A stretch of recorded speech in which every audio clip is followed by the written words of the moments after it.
Dobrý den, paní, máte na Bešeňový tobogánu.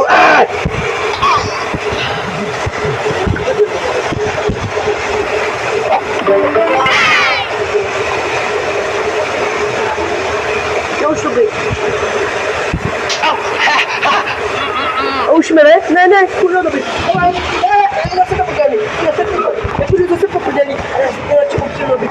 To se jatkičku. Dobrý den, páni Adamové, a já jsem Bešeňový tobogánu, teďka. No víte tu ozvěnu zase radou. Na piče.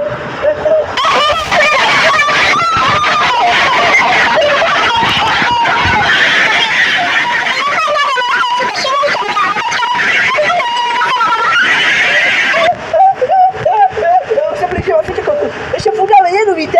To je číslový tobogán.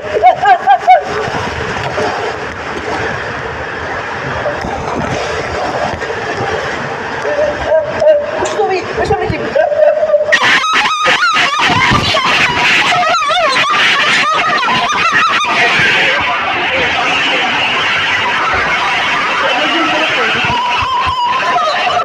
Jo, to nedá.